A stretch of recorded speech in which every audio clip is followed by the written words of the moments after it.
ma collègue Angélique Da Silva, on partait sur l'initiative de la ville de Lille de conserver le portage de repas à domicile. Et donc, on avait rendez-vous avec Michel, un livreur, qui allait chez un client. On est allé chez ce client et une dame est arrivée masquée dans la rue. Et en fait, c'était la belle-fille du monsieur qui se faisait livrer son repas. Elle demande si elle peut voir sa mère parce qu'elles habitent assez proches et elles ont comme habitude en fait de communiquer depuis le début du confinement quelques minutes par jour à la fenêtre. En écoutant la discussion, je me rends compte qu'en fait la mère avait été hospitalisée à l'hôpital Roger Salengro le soir même.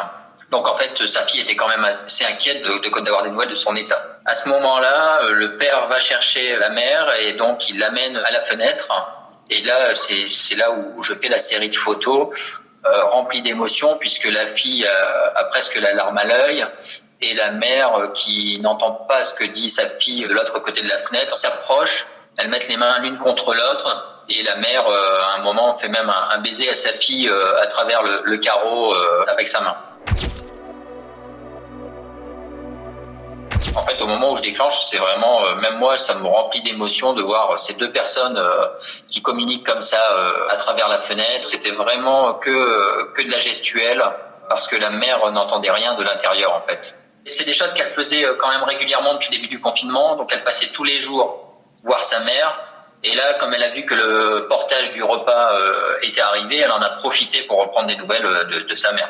Parce qu'elle avait des problèmes, elle a des problèmes de santé, en fait, et c'est pas lié au coronavirus, quoi. C'était pas confirmé, elle est le coronavirus. C'était plus des problèmes de santé générale. Sa fille était inquiète de son état général, en plus en cette période de confinement.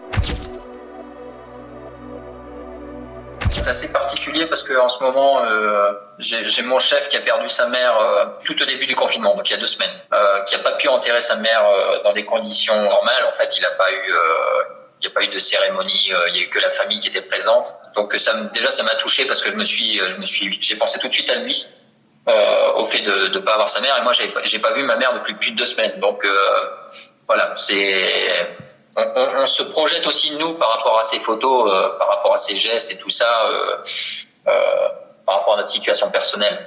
Pour moi, ce sera une de mes plus belles images de l'année.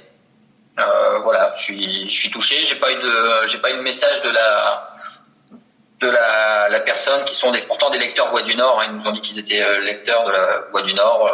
J'espère que la maman se porte bien et que toute la famille se porte bien. Et voilà, s'ils veulent la photo, ils peuvent me contacter, je leur donnerai volontiers.